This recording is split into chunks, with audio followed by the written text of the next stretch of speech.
All right. Peace and greetings, YouTubers. So welcome to another edition of In the News. Let's just jump right into it. I guess I have to start off with some of the foolery stories, right? So let's start off with Justin Timberlake. Now, he recently released an apology statement via his social media to both Britney Spears and Janet Jackson. You know, it's a cool little 2 or 3 paragraphs where he acknowledges that in the past he's made some mistakes and there are some things he would have done differently and he's learned from them and he's going to do better in the future. And he recognizes that as a man, there are some privileges that he benefits from, so on and so forth, right? And so, you know, a lot of people were kind of like, I don't know, Justin. And to be honest, I'm one of those same people. One, it was kind of funny because in regards to Janet Jackson, it seems like the only reason he's apologizing to Janet is because he went ahead and had to apologize to Britney. Because what's happened in the last few weeks is that Justin's been getting a lot of bad press. One, when it comes to the Super Bowl, at least since 2018, every time there's a new Super Bowl, Janet Jackson always trends, and a lot of people kind of fry up Justin at the same time. And so you already have that smoke happening, on top of the fact that for years, people have always jumped in and commented on Justin's social media, when are you going to apologize to Janet? When are you going to apologize to Janet? You have yet to do it, because a lot of people feel like he was able to kind of skip with everything that happened in relation to the Super Bowl. But then, when it came to Britney Spears, the Britney Spears fans have been, they've been pushing the Free Britney movement to help her come out of her conservatorship, where, pretty much she's not in control of her own money. She's not allowed to drive her car. She can't even use her cell phone without permission, and so on and so forth. But in regards to Britney, the Free Britney movement has become so massive, and now, there's documentaries. There's a really good one on YouTube, by the way, that I saw. It's like a 6-part piece that, like, the Britney Spears fans put together. I was watching that crap. I was like, Britney's somebody I don't really follow like that, so I don't know her whole story. So I was like, yo, there's a whole lot of stuff. But in that documentary, it exposes some of the terrible things Justin did to Britney, in addition to the fact that there was also an FX/Hulu documentary that aired that exposed some of those same things. And so in regards to Britney, it was more so the fact that he exposed her sexual activity. This was that era where there was this strange obsession with the sexuality and the sexual behavior of young teen pop stars, specifically the girls. Jessica Simpson talked about that in her book. They used to do that with Christina Aguilera. Are you a virgin? They did that with Britney. Even with Destiny's Child, when they were young first coming up, that was one of the things. There was almost this obsession where, for young pop entertainers that were young teenage girls, they had to come out and push this narrative of they're virginal and they will wait until marriage. It was like a rite to passage kind of statement that everybody had to say coming out of that era. And so I guess pretty much Justin exposed, and he was one of the kiss and tell type, and then that kind of just had the media storm really go after Britney. And I think indirectly it plays a role as to why she turned out the way she turned out years later, as far as, you get bombarded and harassed by the press every day. And every time you open a magazine, you're getting trashed. I'm sure it plays a role. And so, those are the two, I guess, things that they're apologizing for. That and then everything with the Super Bowl. And so it seems a little where it's like, okay, it's really not even about, really feeling sorry, but it's more so, okay, let me clean up my public image. Because I'm like, dang, Justin, they got to share the apology? Lord, it's kind of like when your mom takes you to the movie theater and she buys that one small popcorn that you and your siblings have to share. You know what I mean? And not only that, she didn't even get the extra large, because at least with the extra large, if you get the extra large, you can get a refill if everybody eats it all. Oh no, because she's like, listen, I already told y'all before we left, there was food at the house. Y'all should have ate a peanut butter and jelly sandwich, or you should have had some cereal before we got here. We're here for the movie. We're not here to eat. And so, you get your little popcorn and pass it to the sibling. And then you keep waiting, and then that sibling does not pass the popcorn back. And you pass it back. But you can't yell because the movie started, just pass it back and everything. And so there's that. Plus, you also didn't even get a drink because your mom was like, no, I'm not paying for all that. And so you in the movie theater thirsty. That popcorn was salty and dry. Thirsty, and she won't even let you go to the water fountain because she said before we came in here who needed to go to the bathroom, who needed water. So it is what it is. Same kind of energy. And so it seems like Justin's apology just kind of came out of like, all right, God, y'all so irritating. Let me just go ahead and apologize. And so it's like that same energy Martin had when he apologized to Gina the first time. Remember that? Please, here, sit. Okay, baby, you plotted and you schemed and clank. You finally got me, Gina. Okay, fine. Gina, I will marry you. Damn. I mean, are you happy now? Same kind of energy. But, to be fair, when it comes to, I guess, accepting the apologies, that burden is on Britney and on Janet. That's on them. But I think for me, with Justin, I guess the beef I've always had with him is like, one, his behavior just never aligned with what it was he was trying to put out. I think the beef that I had is, one, had he done, just some acknowledgement of what happened back in the day and kept it moving, I think more people would have been more receptive to the apology, but his behavior has not matched that. If you remember, and I'm going to stick specifically with Janet because I don't follow Britney enough to have her story right, but with Janet's situation, remember the Super Bowl happens, right? It's the end of the world. Oh my God, what has happened to our morals as a country? Oh my God, it was the end of the world, right? And so everything's happening. Janet is catching all this smoke. Justin kind of goes on this woe is me tour. It's also rumored that he went to Les Moonves' office and was in there crying on his knees about, please save my career. Because if you remember, Les Moonves is pretty much the reason why Janet, pretty much her entire career was sidetracked. He's really the one that needs to be apologizing to Janet, if anybody. But, Justin goes on this woe is me tour, and it's this whole, I don't need this kind of publicity. I'm a good kid. I was sidetracked. I didn't know this was going to happen. I was so out of the loop, and so on and so forth. And so you watch the whole narrative about what happened drastically change. It goes from two entertainers that possibly made maybe not the wisest choice when it came to what they wanted to do with staging during a show to, 38-year-old washed up has-been wannabe Madonna, only famous because she's a Jackson, and she's also desperate to keep her career intact. As if she was just not invited to perform at the Super Bowl. But, it's all of that, and she manipulated the 23-year-old America's Apple little Justin Timberlake, who was so confused, and he felt bamboozled and betrayed and didn't know what to do because he didn't want to disappoint Janet. And, she pretty much she groomed him. That was pretty much the narrative that comes out. So he goes on that whole woe is me thing, and, he's pretty much forgiven, and his career just, continues to grow. But then what happens is he does acknowledge where he kind of slips up and acknowledges that he has some kind of privilege. Because I remember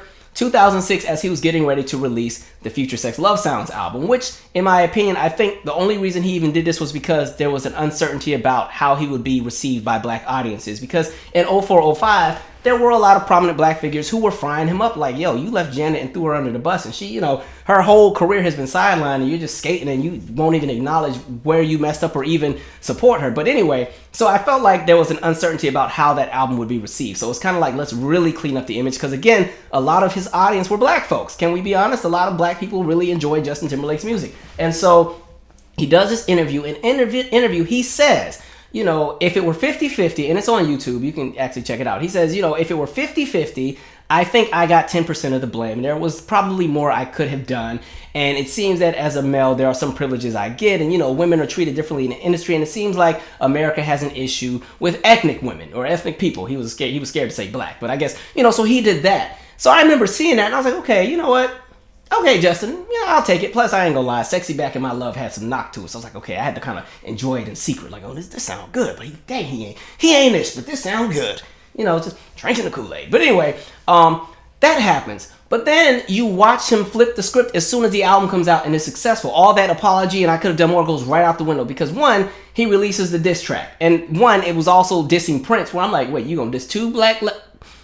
those are my two favorite artists, Janet and Prince. So I'm like, okay, so this is Prince and this is Janet, and the diss that he has to Janet is in response to her appearance on the Oprah show, where on the Oprah show, she's asked about the Super Bowl. She doesn't say anything technically terrible about Justin. She just says, we were friends. I think we need to have a conversation. There were some things that I just don't think you do as a friend. I did feel a little kind of left out. That was it. In response, Justin goes on to give it to me, and the lyrics of the song are like, could you speak up a little louder? You didn't come in clear. Everybody knows that Janet Jackson is soft-spoken, and that's one of the things people fry her up for. Sounds like she whispers when she talks and when she sings. People love to say that. So there's that piece, and then there's the part, we missed you on the charts last week. That's right, you wasn't there. And that was in response to, she had already, the Me to Joe project didn't really do as well as it could have. And then she had just come out with the 20 Years Old album, and that one was doing even worse. And so, there's two different energies. You have Janet, who is coming from a place of hurt and just saying, I wish things could have happened differently. And then you have him responding to that out of spite. And now let me make fun of the fact that you've kind of had your downfall. And so, that happens. And then for the next few years, it's not like that was the end of it, because he keeps it going. When he would perform the song, he would mock it and make sure he puts her name in the song now. Let's go to the clip.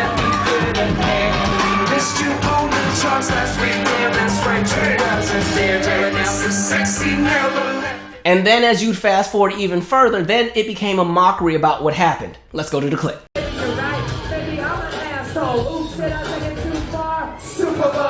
And then as you continue with time, he just continued to never acknowledge that aspect. And when people would call him out on it, he'd kind of just laugh or kind of brush it off like it wasn't that big of a deal. Because at this point, his career was unscathed. He had this massive career in both music and film. And so, he'd get to go on Saturday Night Live. Life was good for him. Meanwhile, on the flip side, when you talk about what happened with Janet Jackson, let's go to the clip. Janet Jackson, both of them live. Good morning, Pete. How are you? Good morning. How you guys doing? We're good. Very well, thank you. Hey, Janet, anything happened to you at a Super Bowl? I tell you this. I absolutely am hoping that the Jets go to the Super Bowl this year. I really am. Speaking of the Super Bowl, Janet, how often do you consider that you single-handedly rocked the broadcast world? Policy round the world, FCC policies have changed, and millions of dollars have changed hands as a result of that single incident at the Super Bowl. Not only that, why did I get married when it opens on the 12th here? I think that people will see what a great actress she is. Dodging and weaving, bobbing and Is it weaving. just me, or is Janet wearing iron suspenders right now? Is that the way you roll these days? Is it that bad? Is what bad? What are you talking about? Oh, nothing's bad. No. Well, everything's great. We're here to talk about the movie. I just think that we should keep it to what we wanted to talk about. It's about why did I get married, right? Absolutely. Any wardrobe malfunctions in this movie? Yes, there were actually. I had a few. I had a few. That's right. That'll be on the DVD when they come out, right? The extras. Okay, right. We'll move back to the movie. Are we the first people to ask you guys about that? Are we the first to bring it up? Yeah, you're the first to bring it up, which is really surprising to me because we were only talking about the movie. Well, if you want to send complaints, we're KXTV Channel 10. No, it's quite all right. We were warned. We were warned. Hey, you guys, thanks for joining us this morning, Janet and Tyler. Wish the best of luck with the movie. And next time, I'm going to let Tyler get in a word, Janet, would you? Thank you very much. All right, thanks, guys. Getting that all morning long, too. Plus, we probably should have told them we're a CBS-owned station, so it affected us directly. Exactly, because Viacom owns MTV that had the issue. I just wanted to know what went on. Was it really planned? And I know she's been asked that before, and I know she's not going to give a straight answer, but I just want to know, like, did you and Justin Timberlake say, hey, what if, in the middle of it, you sneak a peek? What do you say? I can't believe that they would ever do that on purpose. She seemed shocked and horrified. I'm sure it was. And it was just an unfortunate wardrobe malfunction, as we've all come to call it. Yep. Right. If anything like that happened of that significance with me, I would have a stock answer ready, right? I wouldn't go, well, I can't hear. Suddenly I can't hear a word that's being said, right? A little rehearsal before the satellite interview, I guess. All right, let's get you caught up on what's happening. And so you see, there were two totally different narratives because one, everywhere somebody like Janet Jackson went, those are the kind of experiences that she would have. And mind you, that clip is 3 years after the Super Bowl. You know, that's after the Super Bowl, after 2 albums that nobody bought, you know, and she's trying to rebuild her image, but this is the kind of energy and the kind of thing she'd have to run into all the time. She had a very similar experience with Matt Lauer when she went on the Today Show about a year earlier. But again, and those are that's more so just people in their feelings and wanting to be journalists. I'm going to ask the challenging questions. That was just that part. Because then when you talk about the structural things that happen to somebody like a Janet Jackson, this is where Les Moonves comes back into the picture because he's solely the reason why, or a huge reason why, you know, you watch Janet's entire career trajectory just change and watch her legacy almost be erased. You know, he is the person that was, you know, over CVS. He made a lot of calls. He was over Viacom as well, I think, with Viacom. But, you know, pretty much after that Super Bowl happened, he was humiliated. And he made it his mission to destroy Janet Jackson. And so first thing was ban her from MTV. 2, ban her from radio. And so those are two of the things that really affected her career.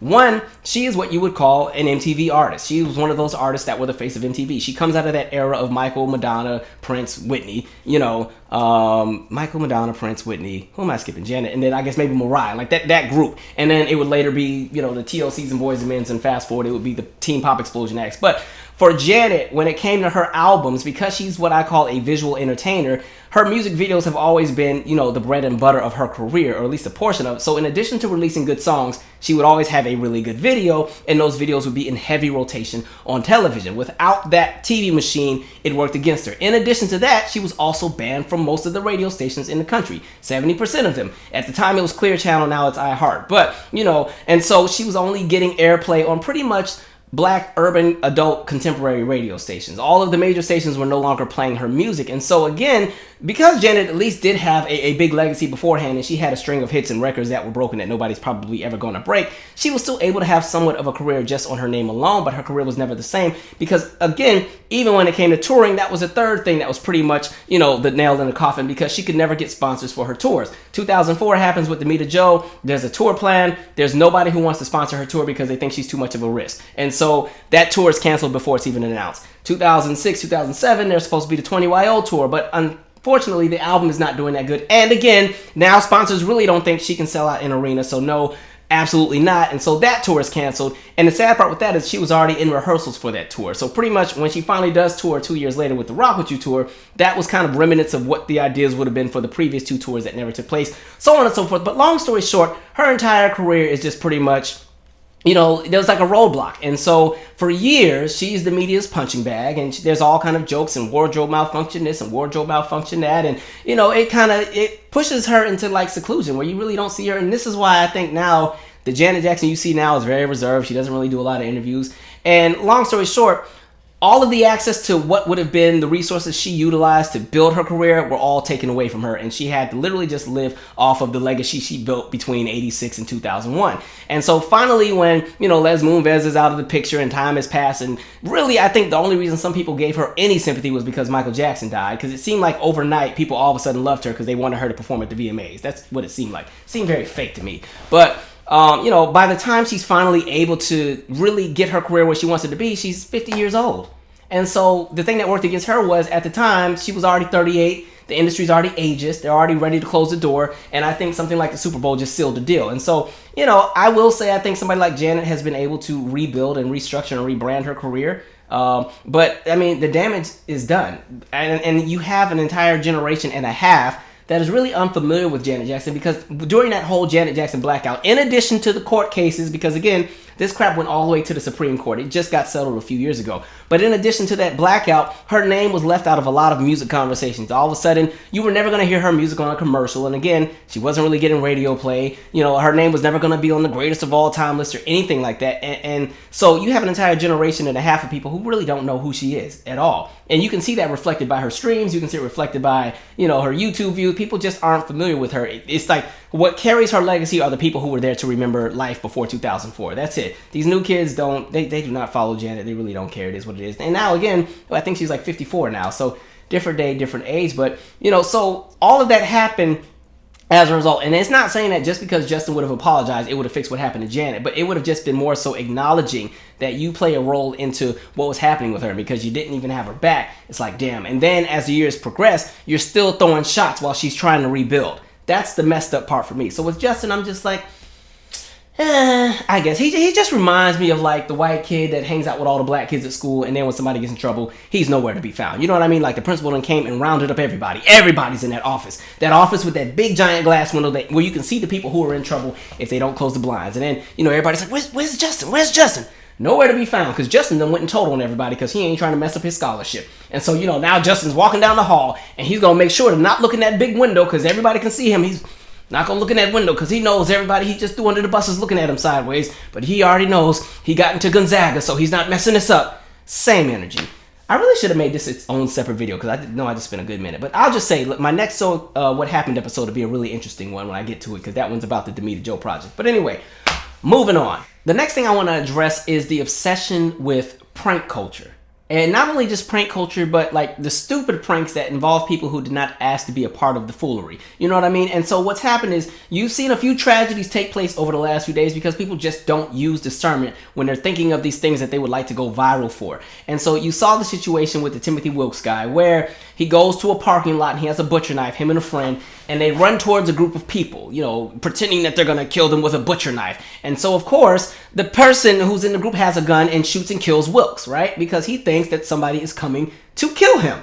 And again, now you have somebody who was dead because you were trying to go viral for what? Something that would have been popular for all of 3 days, and then people move on and keep it moving. And it's like you have to use some discernment and common sense when it comes to these kind of things. Those are not really pranks. Life is already crazy. America's already a violent place. And this is just a place where people are already loony. Those aren't the kind of pranks you play on people, especially in a parking lot at night. We don't know who you are. And then again, this is a white dude doing this crap. Okay, this is a very white supremacist country right now. White folks are mad at the world, so they like to go and shoot up things and tear down capitals or do whatever. Folks don't want to play those kind of games. And so, rightfully so, the person shot and killed him. Now, fortunately for the person who shot and killed him, he was not charged with anything. And the friend that was with Wilkes may possibly still get charged. But again, it's like discernment and common sense. And I think the other thing people forget is, even if you haven't done anything and it's just a prank, you can still be charged for assault as long as the other person fears for their life. I think that's one of the things people forget. Like with assault, you don't even have to touch the person. As long as they feel threatened, they have a viable claim. And again, you're running with a butcher knife. Okay, I think the charges might get trumped up even more with something like that.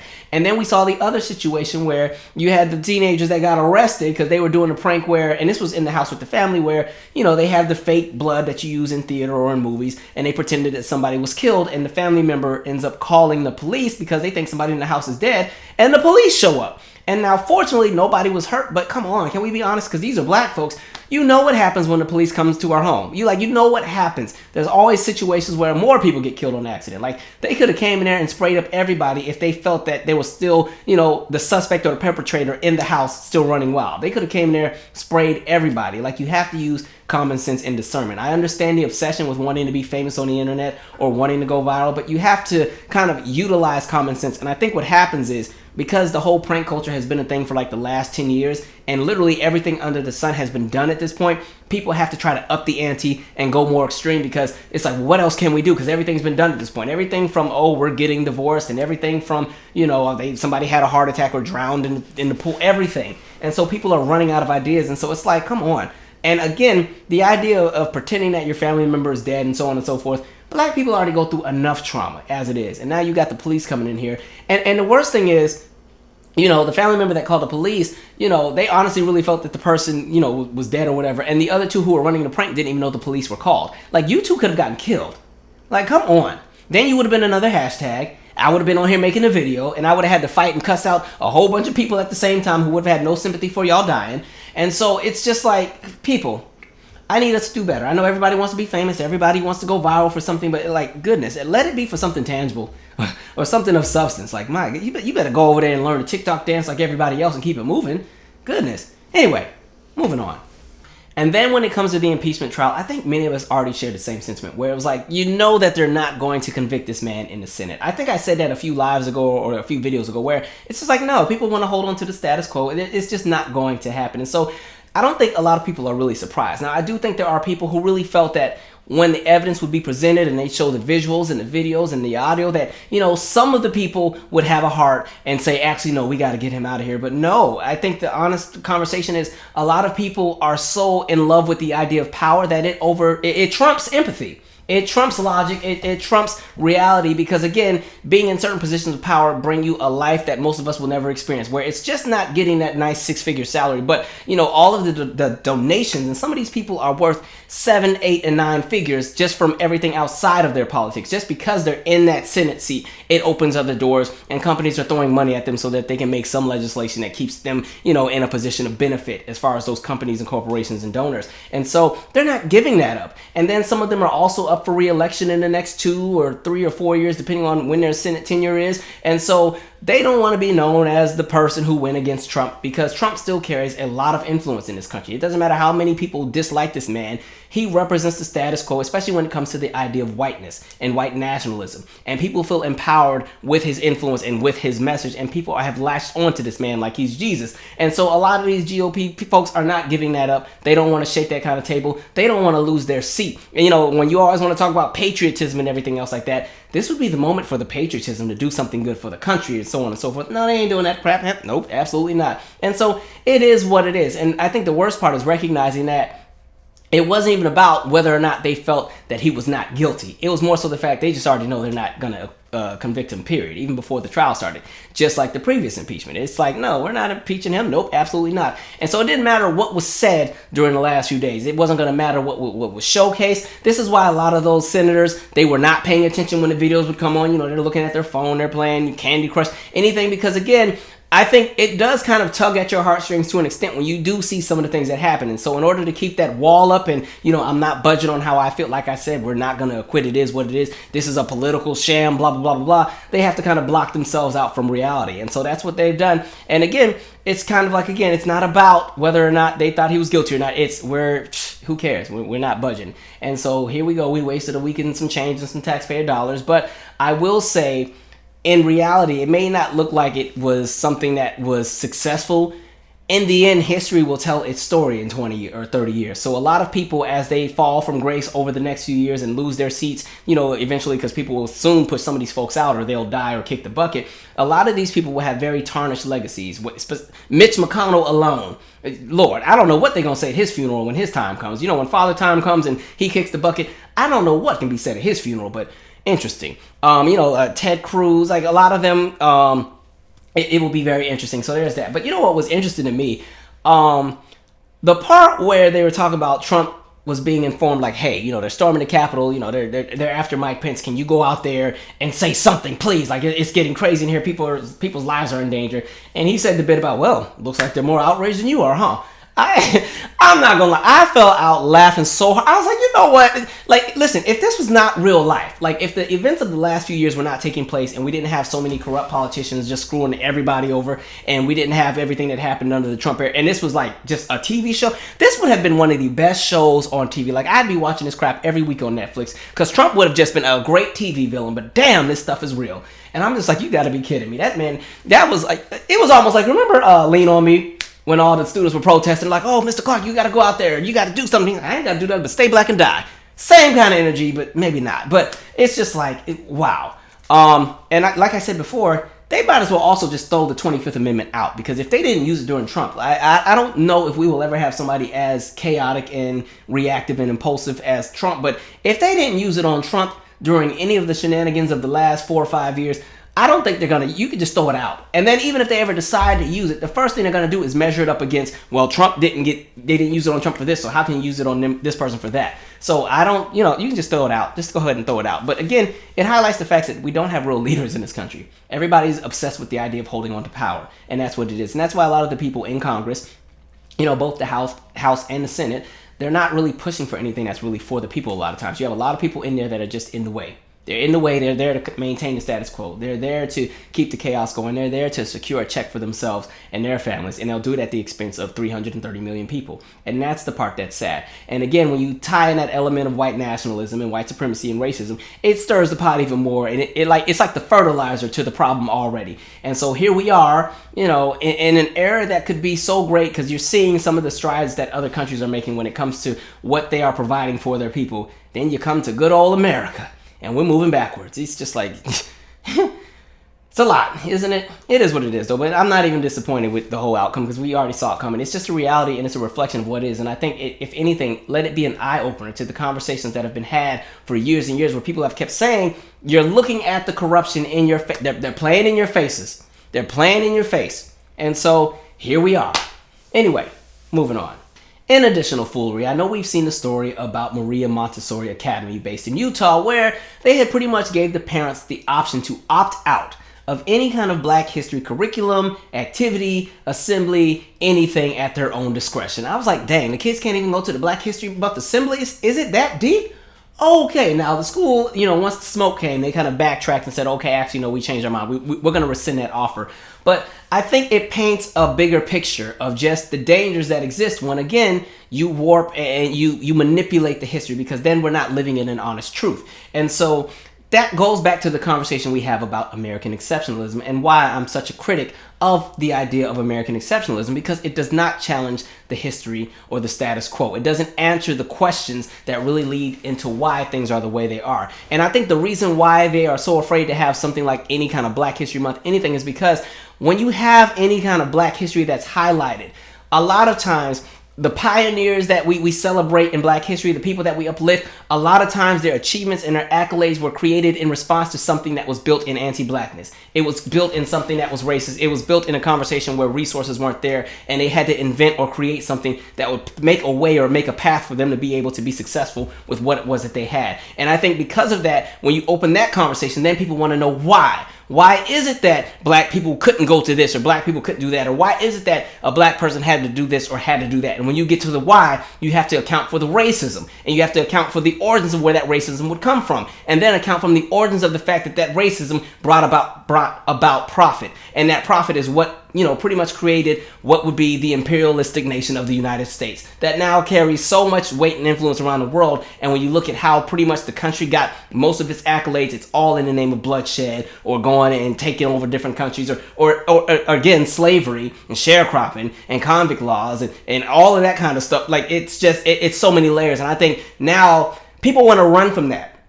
especially in this era where we've just come out of this Trump era, and so everybody's trying to paint back over and pretend that everything is all good and racism did not play a role into the last 4 years, and that, we're all one happy utopia. Like, watch the Senate and all of them go back to the conversation of unity after this whole impeachment crap is over. And the same thing, you see Joe Biden kind of trying to push the whole we're going to come together and be Americans. And I'm like, again, y'all have pushed so much under the rug that, at this point, you can't even put any furniture down. Everything's lumpy. If you try to put a lamp that stands on its own on this rug, it's going to fall over. And so people are trying to run and hide from that history. And people are trying to say, oh, well, it makes people uncomfortable to have those conversations. Well, it's also even more uncomfortable to be erased. How about that? You know what I mean? And so I'm just like, dang, the kids can't even go to the assembly. I'm not going to lie. Like, in my experience growing up, like, I was fortunate to live in a bunch of different environments. But I specifically remember my middle school where Black History Month was my favorite time of the year, because that was the one time I would feel that, okay, I have some element of value. And not only that, I look at Black History Month or any kind of Black history, it's not just for Black people.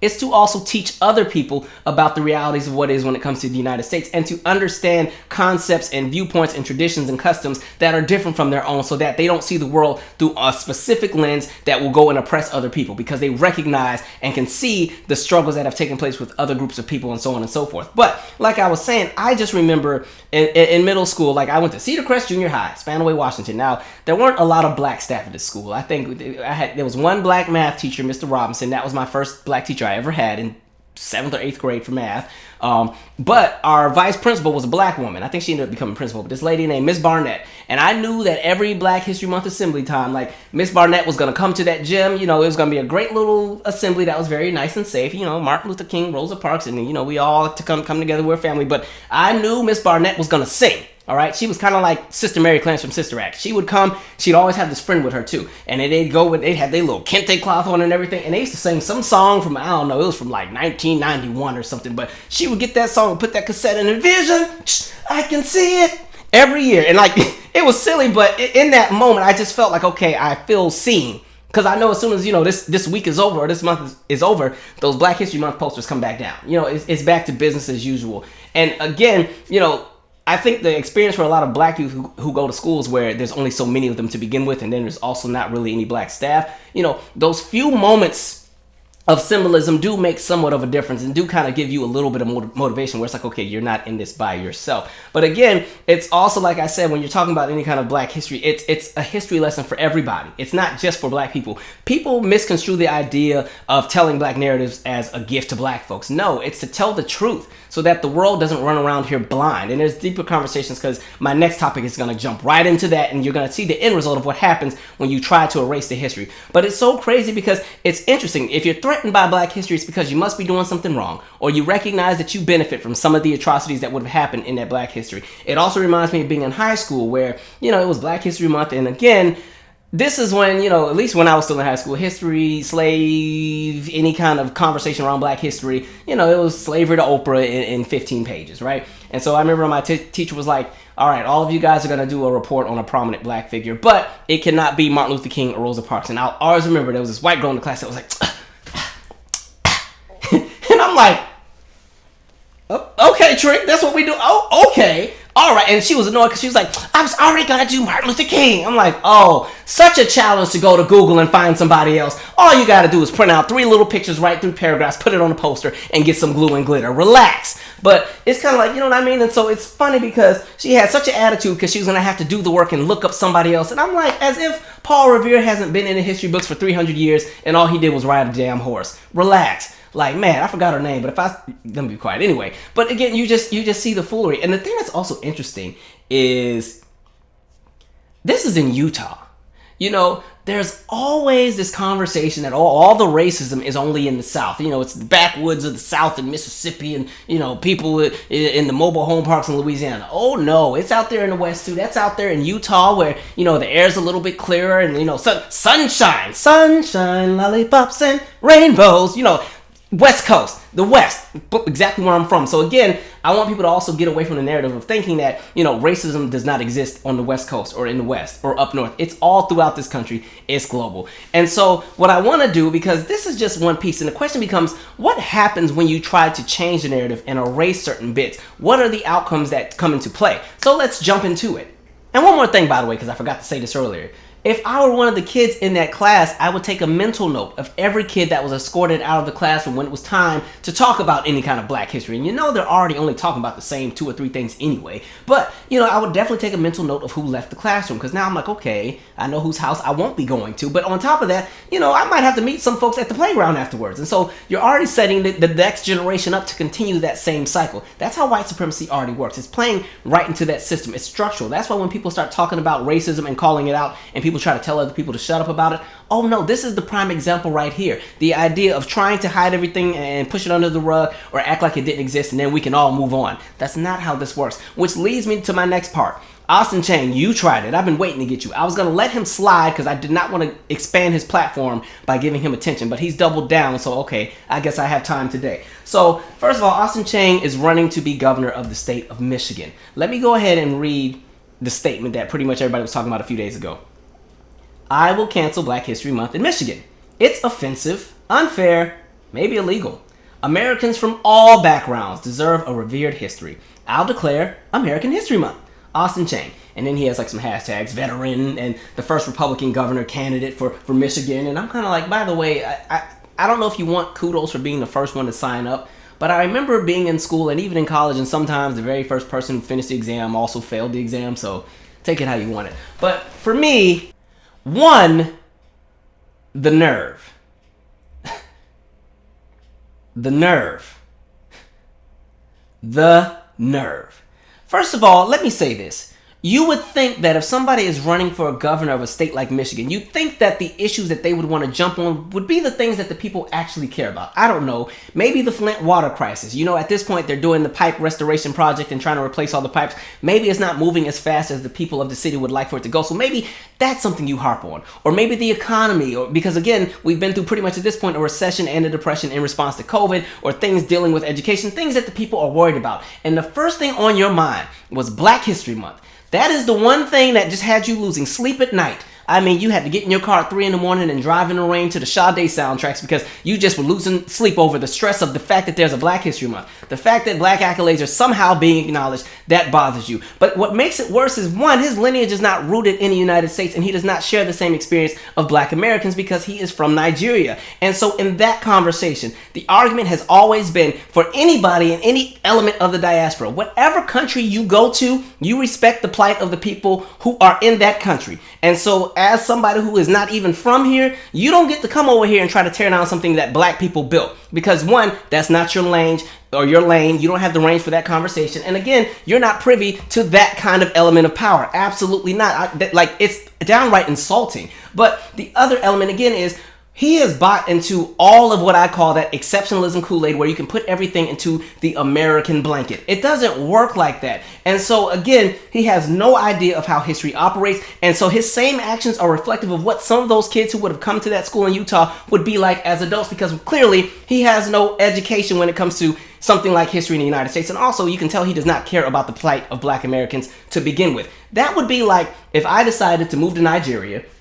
And, I got a few friends that live in West Africa, so, I'm going to move to Nigeria. But I want to also be in power. So instead of just going there and becoming a resident and learning the culture there, oh, no, I'm just going to bring mine over and how I see the world. I'm going to run for office. And when I run for office, I think because Nigeria has 520 different languages, we are all Nigerian. So, I think we should all speak the same language. So all that Yoruba and all we getting rid of all of that. We're going to speak English because we are all Nigerian brothers and sisters. The people in Nigeria would probably stuff my face in ASAP. You know what I mean? Like, it's a disrespectful aspect to come and just shit on, I didn't mean to cuss, but, tear down the plight of Black Americans, all in the name of, again, this is American exceptionalism. And it's funny that would be the one group that you point out, because if we want to be honest, pretty much every marginalized group of people in this country have some kind of day of observance or a month or a week, whether it be the Latino community, the Asian community, the LGBT community, the Native American. Everybody has something. And on top of that, most of those observances or those periods of observance were created by those people. It was not the United States saying, oh, let's give this to them. No, the people had to fight and claw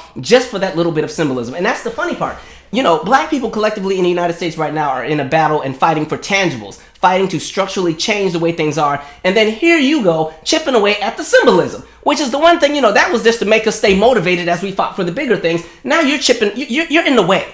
You got us backtracking because now we got to move backwards and go address that kind of nonsense. And it's like, who are you? The nerve. The absolute nerve. And I just found it funny that black folks were the first ones that you would go after. And I think that's because he probably buys into the model minority myth. And we know that it's no secret that, one, America's already racist to begin with, but when groups of people come to the United States from different countries, they're already told how to behave. They're pushed into the element of assimilating into American culture. And I really feel that his definition of American history through the lens that he sees, it really just means white. Everybody knows that when you start talking about American, really the image of America is still white. It doesn't matter how diverse we want to push things. It doesn't matter how many times we watch Schoolhouse Rocks. America is a white country. It's a white country. The power structure is white. You know, it can be as diverse as it wants to be, but the power structure is still white.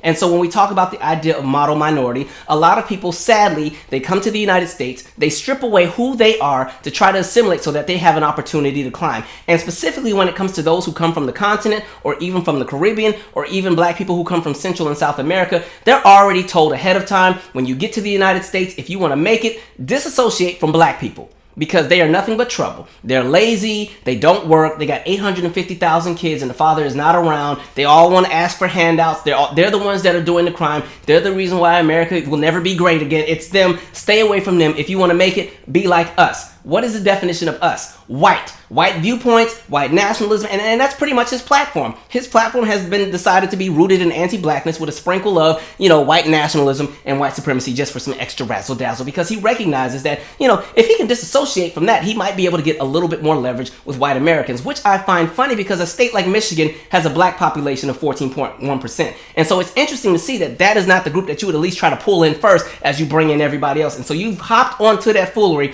and now you want to come and chip away something that you didn't build. Now that's some stuff I ain't standing for. I ain't with it. There's no kind of kumbaya conversation to even have around that. So he definitely and certainly tried it. And again, it's interesting because when we talk about anti-blackness, it's so global. It's not even just within the United States, but again, you just recognize, because can we talk about it? Most people who come from a different country or a different culture, they're not attacked for being themselves within their collectives. However, when black people have anything, it's deemed as a threat to the United States. It's deemed as something that goes against the status quo. Why can't they be like everybody else? If I go to my home state of Washington, and I go to South Tacoma Way, I know that as soon as I get on South Tacoma Way, there is an entire strip of nothing but Asian-owned businesses, from people that are from Southeast Asia. And, it's people from Cambodia and Korea and Japan and China and Vietnam, all these places, and they have their businesses and their restaurants.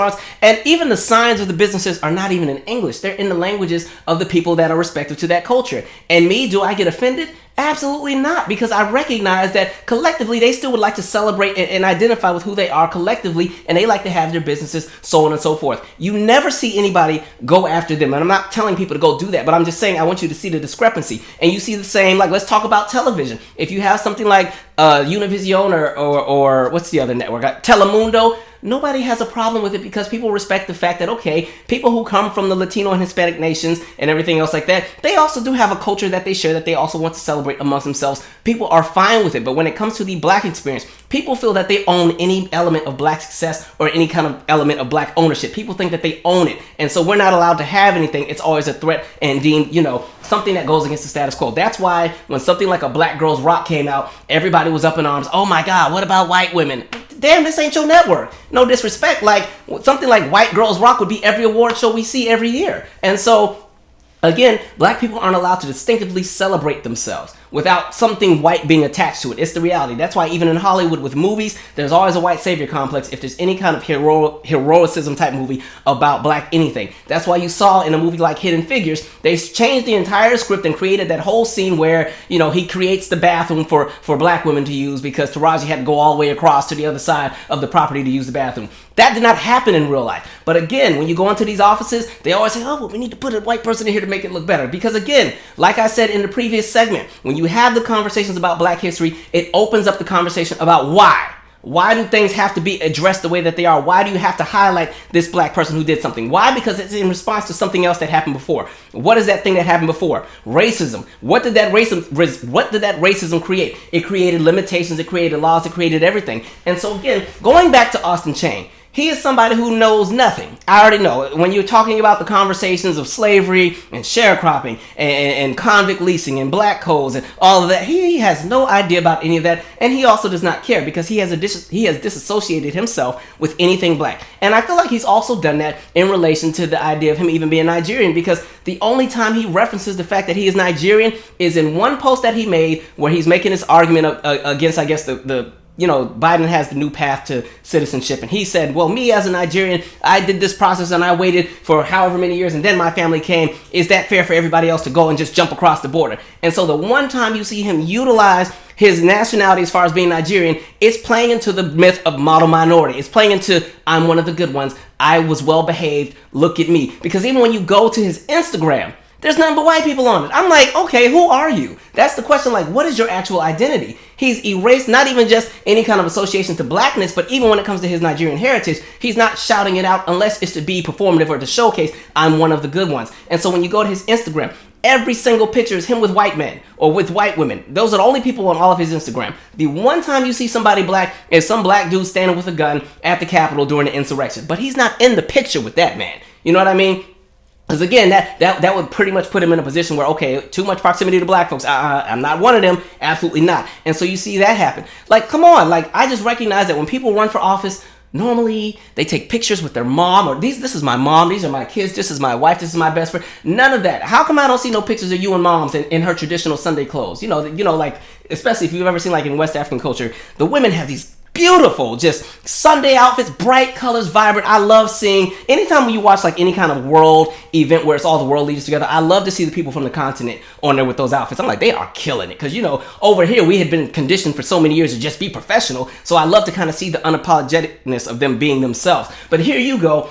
None of your identity is out in the forefront. You've decided to latch onto whiteness to climb up at the expense of black people. That is unacceptable. So I have time for you today, and I dare you to try to respond to this video. I don't think he's going to see it, but I have time. But again, it just goes to show that is the dangers of something like American exceptionalism. And again, it doesn't work. You can't do something like an American History Month because it will be centered in whiteness. America has tried that many times. Did we forget the Coca-Cola commercial that had all of the people from various backgrounds singing America the Beautiful in all of these different languages, in Spanish, Portuguese, French, Urdu, Tree, all of these different languages? And what happened?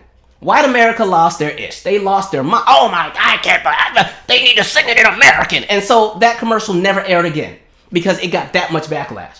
Because again, America is not where people want to try to put it to be. It's not there. We have not advanced anywhere when it comes to race. If anything, we've backtracked. And it's shown in the policy. It's shown in all of that. And so the dangers become, again, think about if you have somebody like him who would have been successful, and not would have been successful, but let's say he would have been successful at the campaign and became governor of Michigan. Now you have to think about some of the things that he's over. Education. You see how everything goes back full circle? And so then again, he may be somebody that's doing something like we just seen in Utah. But it gets deeper because then when you even talk about the education system when it comes to the books, you know, think about how textbooks are sold in the United States to the school districts. So when it comes to selling these textbooks, we know that McGraw-Hill is one of the biggest distributors of history curriculums in the United States. But when you talk about the steps of how do those books get sold, because even though they may have an edition of a history book, every book is different amongst all the states because the narratives change to fit the restrictions that each state has. So it's always 4 steps. Now, this is coming out of a New York Times article. That's a really, really good article. I think I might do a separate video on it later down the line. But it talks about how textbooks are produced. 1, authors, often academics, write a national version of each text. Step 2, publishers customize the books for states and large districts to meet local standards. When we talk local standards, what does that mean? That just means the people who are over some of these boards and some of these groups, they get to make the decisions about what's going to be in there and what's not. And these are not scholars. These are not people who do the research. These are people who just want to be comfortable. These are people who are just average, everyday folks who got into some position of power. So really, when it comes to that history, they may not even be well versed in that topic, but they recognize the things that they may not want to talk about. And so often without input from the original authors. So now they're going against what was already researched and backed by the authors. But now, you know, this is the narrative we want to put in here. Then you get to step 3. State or district textbook reviewers go over each book and ask publishers for further changes. Not only do we want to change some more stuff, but really let's dig a little deeper. Maybe you can take that whole segment out. Do we really need to put Tulsa, Oklahoma in there? Let's take that out. We should probably take out any kind of, you know, race attack, whether it was Chicago, whether it was Atlanta, whether it was Birmingham, whether it was DC, whether it was Philly, whether it was New York, whether it was Dallas, Houston. We should probably get rid of all of those. We don't want those in there because that's going to teach the kids that maybe things were violent. And then, again, section 4, publishers revise their books and sell them to the districts and schools. So now the publishers make those adjustments. And so that's why, depending on what state you go to, everybody's history is different. And that's why you also could probably get a nation that is so divided politically, because everybody's been taught something different based on the values of the people who may or may not have been in charge, and whether or not they even had the insight to that kind of commentary. So somebody like Austin Chenge could have possibly been somebody in charge later down the line, creating the curriculums for everybody in Michigan. Somebody who doesn't even respect the black plight. I'm not doing it. And so it's not even a conversation to try to pull away or attack anybody from any kind of nationality, but recognize that wherever you go, you must respect the experience that the people have had. Specifically in this country, the experience that black people have had, because we done been through a lot of shit. So you don't get to come over here and change stuff because you have this fantasy viewpoint of America. It doesn't work that way.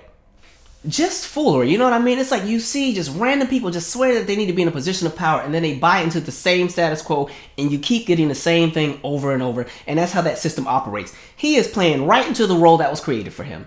Right into the role that's created for him. And I think what he needs to learn, sadly, is like that blackness will come out at some point. And they will make an example out of him as soon as he stops playing that role. The reason he may be somewhat accepted at the moment is because he is a mouthpiece for white supremacy. But as soon as the gig is up, they push him out the way. I'm telling you right now, if they find a different viable candidate that is white, you're not even going to hear from him anymore. Like, it is what it is. Like, I'm sorry, when's the last time you heard from Diamond and Silk? As soon as Trump was out of there, we ain't seen them. We ain't heard them. They're not on anybody's news cycle. They may be on Twitter talking, but at this point, their time is up. Their job has been done. They did what they were supposed to do, and now it's all over. They have nothing else for themselves. Their brand is built on anti-blackness. Their brand is built on aligning with white nationalism, and now they've been chewed up and spit out, and it's on to the next. Same thing is going to happen to him, sadly. He's going to learn the hard way. But just, jeez, I swear. And the thing is, like, if you're so concerned about people being offended, which I find funny, why don't you just make sure that everybody's heritage is celebrated at that point, as opposed to taking away our stuff? And like I said, most of you at this point, I'm sure, somebody like myself, I celebrate Black History year round. I don't just limit it for the month. It is what it is. But even that month, again, there was a process just to get that. That was something that took decades to get. You know, it initially started out as a week, and you go decades and all kind of legislation and campaigns, and finally you get a month. Even think back to like the National African American Museum of History and Culture out here in DC. You know, it opened in 2016, but the initial beginnings of trying to get that off the ground started in 1915. When we talk about the process it takes for Black people to get anything collectively in this country, it's a journey. And again, that museum goes into that conversation. It falls more in the bubble of symbolism, more so than anything tangible. We love that museum. It's a beautiful place. I've been there like 14 times, and I can't wait for it to kind of open back to normal capacity, because they make some of the best food on that third or that top level. But still, it's just like you see the process, and then the nerve of you to want to just come and chip it away, because nobody was talking about Black History Month. That was on nobody's radar. Nobody was pressed about it, because honestly, Black History Month is not something that is forced. There's no legislation that comes out. People don't have to, you don't get a day off. It's not like when you step outside of the house, you're going to be approaching, you have to recite all of the chapters of the Black Panther Party. Like, no, it's not even that thing. It's optional. People have an option to acknowledge it. And the fact that you even want to take away that option, because it's too much, it's offensive, maybe illegal. Sit down. Sit all the way down. I hate that I have to end my video on such a sour note, but he tried it. Oh, God. Like, goodness. The foolery, right? Anyway, share your 2 cents. I'm out. Subscribe.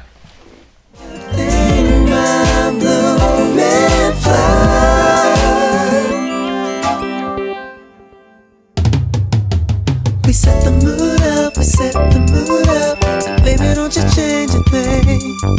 We set the mood up, we set the mood up. So baby, don't change a thing. We